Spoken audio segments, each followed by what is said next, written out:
Welcome to the Mischief. I'm Vallen, and this is Tinker's Construct 2, getting started, plus we've got some new tanks and furnaces. In your Materials in You book, in the very back here, you should see that there's Seared Furnace and a Tinker Tank. That's what we're covering now. We've covered some of the other stuff. Seared Furnace is very unique in its ability to make a lot of stuff cooked all at once. Now this that I have made here is the smallest one that I could possibly make, and it is very small indeed. It actually is hollow in the center. Let me grab this here. And you can see, there you go. It is actually hollow on top, and you can put, other blocks on top of it or in excess, and it's not really going to affect it. But removing any of these blocks will mess it up. Now, you don't have to have gauges filling all the corners or tanks or whatever pleases you, but if you do have any kind of fuel source in it, you do have to have those on the corner. And I will expand this out so that you guys can see what this looks like. Now, you noticed before that I actually had a slab on top. You can actually do that as well. There we go. I want the one that matches the seared brick slab instead. And let's put this here, break that. There you go. You can have slabs covering this whole thing on the top layer if you want, and making it really look kind of slick, a really nice furnace of sorts. But you're probably wondering at this point, what does it do? Because I don't even want this thing at this point. It just looks funky. Well, it cooks a large amount of food all at once. I mean, a large amount of food at once. Look at all these baked potatoes in here, and there's even space for more. Let me grab some more potatoes here, and in fact, let's grab all these ones out, and let's grab several stacks of potatoes. Put all these in here, and look at that. That is ridiculous. I'm gonna throw out all this excess here, and then we can grab all the potatoes so you can see how many. It looks like 3 stacks here, just from this. That's three stacks of potatoes, and it barely uses any of the lava that is in there, which I currently have 4 buckets of lava in this thing here.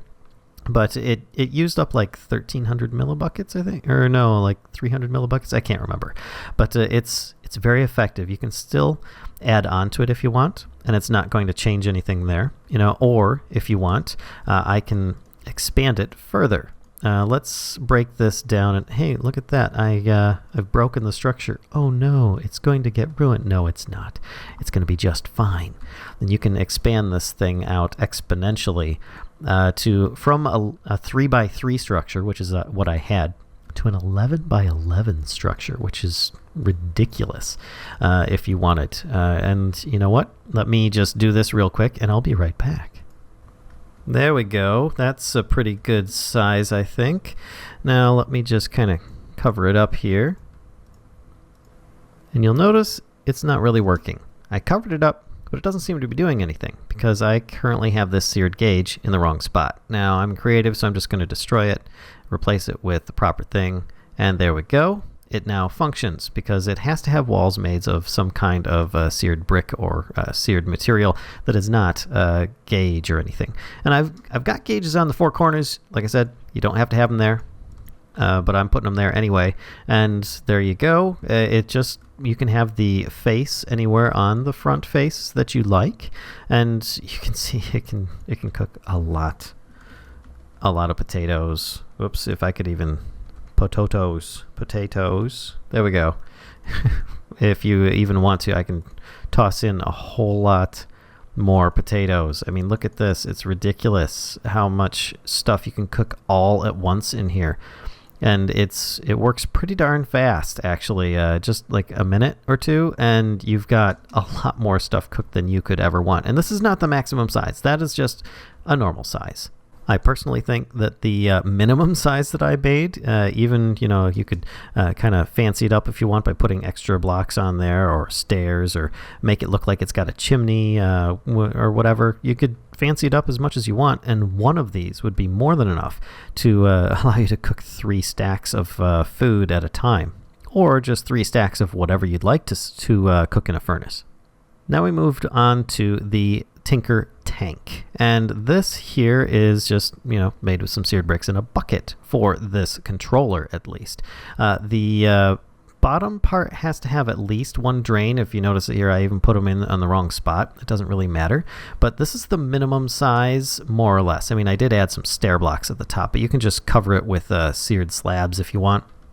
And you can see it has a lot of different liquids, including lava and water in the same space, and it's not mixing. If I right-click here, you can see it has a lot of capacity, 750 ingots. If I hold Shift, 108 buckets worth, which is great. What the Tinker Tank is it's a smeltery that will not smelt anything and just hold liquids of any type together without them mixing. So if you have liquids that may mix together, like aluminum or silver and well, let's just say lava and water in this case.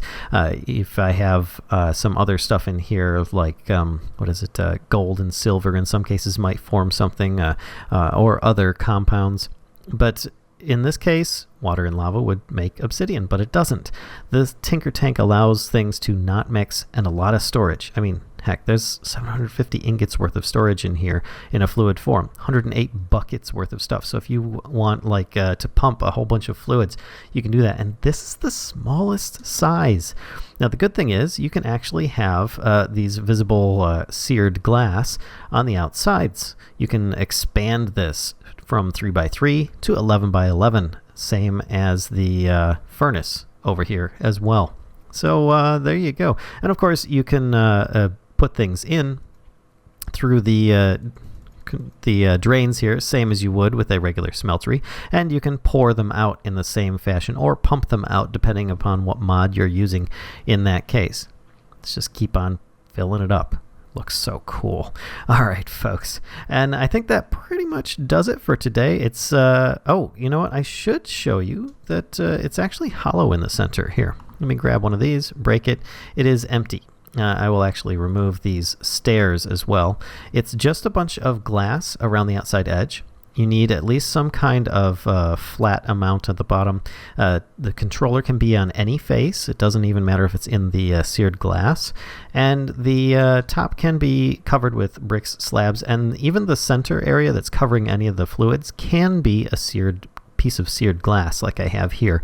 Or it could just be regular slabs or seared parts as you like. There you go. It is now complete and looks very square.